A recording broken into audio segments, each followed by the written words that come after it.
we've gotten a lot of bad news out of the conservative judiciary lately, but here's some good news out of the conservative judiciary. Not a Supreme Court ruling, but federal judge limits Biden officials' contacts with social media sites.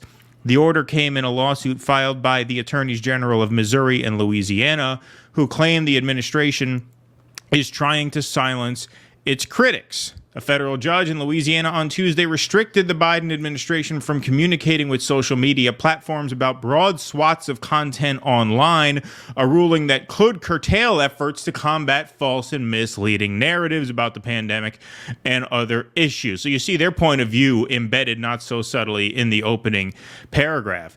The order, which could have significant First Amendment implications, again, a little bit of slant there.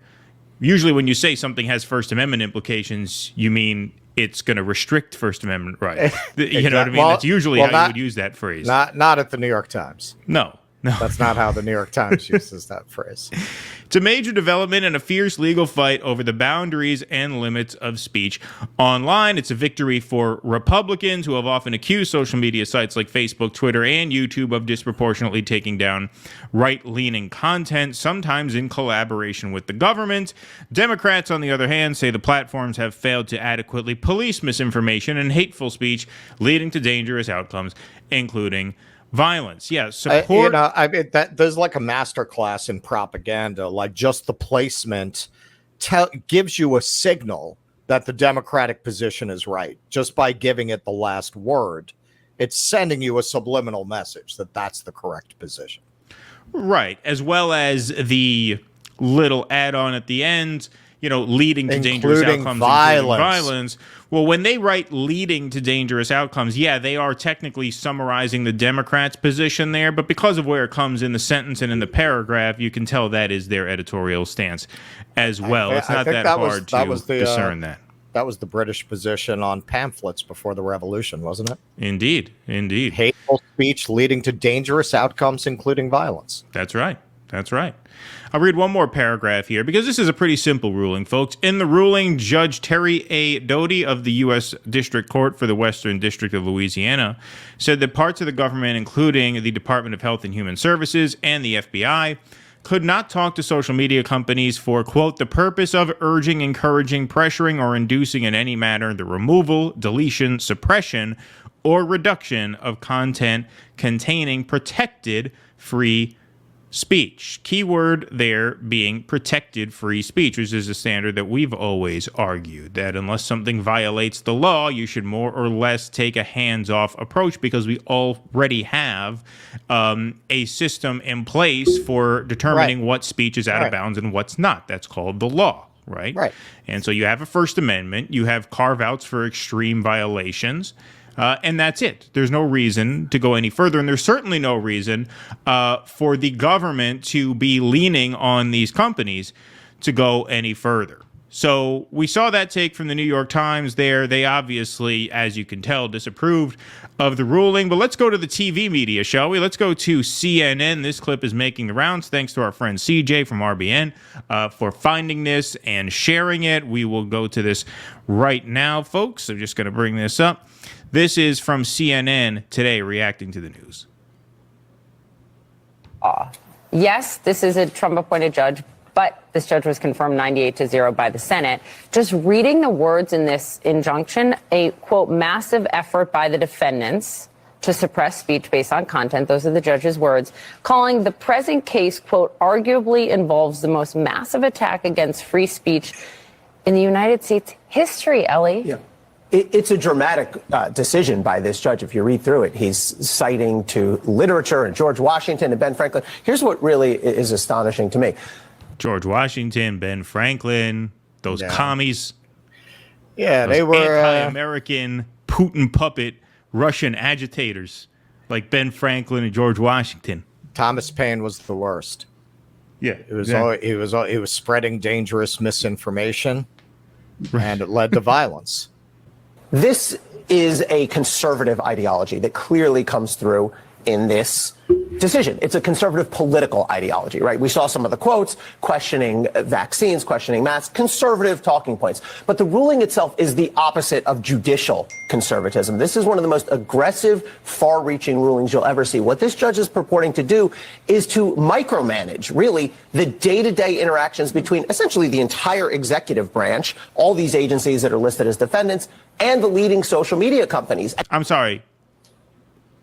The judge is trying to micromanage the interactions between the executive branch and the social media companies. There's already been, these past few years, micromanagement between the executive branch and the social media companies. You know who's been doing that micromanaging? The executive branch. Right. That's the whole point of the ruling, is to take the executive branch out, right? Except for extreme examples, which is cited in the ruling. You know, national security, right, terrorism, they always have to make those carve-outs. And in this case, it was smart to make those carve-outs because that foolproofs it at the Supreme Court level. Obviously, Biden is going to fight this. This is going to go before the highest court in the land. And if they didn't make carve-outs for national security and things like that, it may have been struck down. So it's actually important that they put those little qualifiers and caveats in there, which they did. And so what they're saying is we don't intend to micromanage interactions. The federal government was micromanaging the social media companies. That's the whole point of the ruling. Right. All right, let's let this finish. And in the actual temporary injunction, the judge basically says you're not allowed, administration, to talk to these social media companies about any protected free speech except for cybersecurity threats, national security threats, criminal threats. But where's the line? Who's going to police You just this? you just said it, asshole. That's where the line is. You just said it. National security threats, cybersecurity threats, foreign election interference is one of the carve-outs too, right? Well, it's also it's a very strange argument to fall back on that it's not enforceable, so you shouldn't rule this way. But they were able to put in all of the effort to scrape through all the Twitter data and come up with these accounts with 16 followers for having disinformation, but they can't handle this. They can't handle not doing it. Well, also, the ruling is clearly enforceable. If the ruling weren't enforceable, then the plaintiffs wouldn't have been able to gather evidence, bring the case, and win the case, right? Like the fact that they won the case is proof that you can gather evidence of some sort of impropriety on the government's part. So if you can gather the evidence to win the case, then you can also, of course, gather the evidence necessary to enforce the ruling if they violate it. Judge trying to micromanage the day-to-day regular activities of the entire executive branch. I don't know that it's actually policeable by the judge, but it's really an astonishing. I don't mean this necessarily as a criticism. This is a very activist judicial opinion. Sarah, All right, very good. All right, that's everything. I love they hit all the buzzwords. It's a conservative decision ideologically, but it's not conservative in the real world because it's so activist and not laissez-faire. Well, no, actually, schmuck. If you understand conservative judicial philosophy in theory, it's to very strictly follow the Constitution and the amendments. Strictly. Now, of course, that is not as simple and black and white as they make it out to be, but that's the underlying judicial philosophy of conservatives as a rule. So to err on the side of the First Amendment strongly and to see the very clear and obvious danger, which I believe he actually articulated clearly in his decision, the threat of the government using regulation to intimidate companies, the possibility of further regulation to intimidate them into controlling speech. If you are a member of the press and you don't see how dangerous that is, you are a complete and utter fucking moron. But clearly that they are not members of the press. This is why they don't care about this. They're not journalists. They're spokesmodels. They're spokesmodels for the establishment, for elites. So for them, as you've said, that's one of your best observations. They'll never say anything interesting enough to get censored. This is why these people do not They have care. no stake in it. Right. They don't care about who's ever going to send. The black hoods and the zip ties are never coming for them, and they know it. You also wonder if they would have covered it like this before they whacked Chris Licht. Because Licht, whatever his failings, was pushing back on this kind of very obviously Democratic bias, hair on fire kind of reporting. Right. Exactly. Now, I know we have spoken favorably of the ruling. Obviously, I agree with the ruling, right?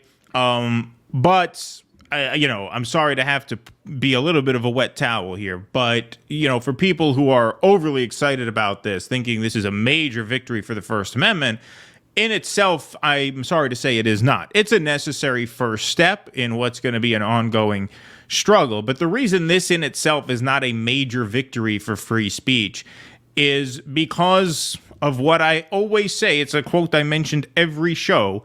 The George Carlin, you don't need a formal conspiracy when interests converge, right? These social media companies now cannot be instructed word for word by the government. Hey, there's this tweet we want taken down. Hey, there's this video we want pulled down. Hey, there's this post we don't like, right? They're not going to be able to have that explicit, specific direction anymore, which is good. That counts for something, right? Not saying it's nothing. Mm-hmm. However, they still know how to please the powers that be. They still know how to remain on the good side of Health and Human Services, of the FBI, of, in this case, the executive branch, right?